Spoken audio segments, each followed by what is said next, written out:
हारना बुरी नहीं अच्छी बात है, बताती है कृष्ण की यह कहानी। भगवान श्री कृष्ण का जन्म कंस का वध कर समस्त पृथ्वी लोक को उसके अत्याचारों से मुक्त कराने हेतु हुआ था।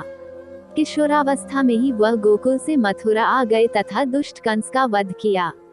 कंस की मृत्यु से दुखी उसके श्वसुर जरासंध ने एक विशाल सेना लेकर मथुरा पर आक्रमण कर दिया।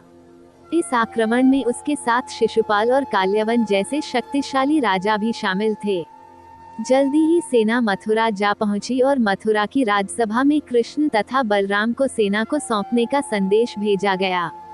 इस युद्ध को टालने तथा मथुरा के निर्दोष नागरिकों को बचाने के लिए कृष्ण ने रातों रात वहां से सैकड़ों किलोमीटर दूर समुद्र में एक नई नगरी द्वारिका का निर्माण करवाया।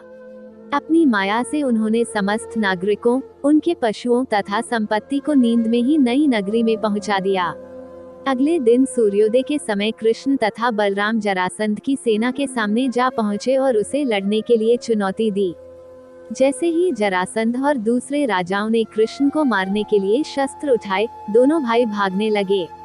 उन भाइयों के पीछे जरासंध तथा काल्यवन जैसे राजा भी भागने लगे। कुछ ही देर में दोनों भाई बहुत आगे निकल गए और उनके पीछे केवल मात्र काल्यवन रह गया। उसे देवताओं ने वरदान दिया था कि उसकी हत्या किसी अस्त्र या शस्त्र से नहीं होगी। ऐसे में वह निर्भीक था और लगातार कृष्ण का पीछा करते करते एक गुफा में जा पहुंचा। गुफा में राजा मुच्छुकुंद सो रहे थे, जिन्हें इंद्रदेव ने वरदान दिया था कि जो भी उन्हें उठाएगा वह उनके देखते ही जलकर भस्म हो जाएगा। वहां पहुंचकर कृष्ण ने सोए हुए मुच्छुकुंद पर अपना पीतांबर डाल दिया और स्वयं छिप गए। काल्यवन भी वहां जा पहुंचा और सोए हुए राजा मुच्छुकुंद पर पीतांबर देख उन्हें ही कृष्ण समझ बैठा। उसने मुच्छुकुंद को उठाने के लिए लात मारी, जिसके कारण उनकी निद्रा खुल गई और उनके देखते ही काल्यवन वहीं पर जलकर भस्म हो गया।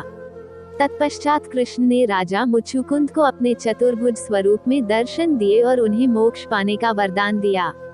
वहीं दूसरी ओर जरासंध और बाकी राजा पूरी तरह से खाली मथुरा देखकर वापस लौट गए।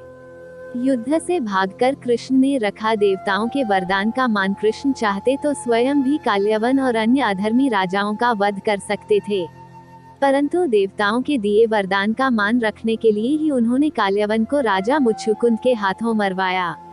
इसी तरह बाद में जरासंध का वध पांडु पुत्र भीम के हाथों करवाकर भूधरा का भार कम किया।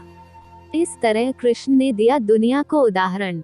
इस कहानी के बाद कृष्ण के नाम के साथ हमेशा के लिए रणछोड़ जोड़ दिया। कृष्ण की इस कहानी से सीख मिलती है कि अनावश्यक ताकत का प्रदर्शन नहीं कर बुद्धिबल से काम लेना चाहिए। इस तरह हम अपनी शक्ति को खर्च होने से रोक सकते हैं और बड़े से बड़े संकट का भी सामना कर सकते हैं।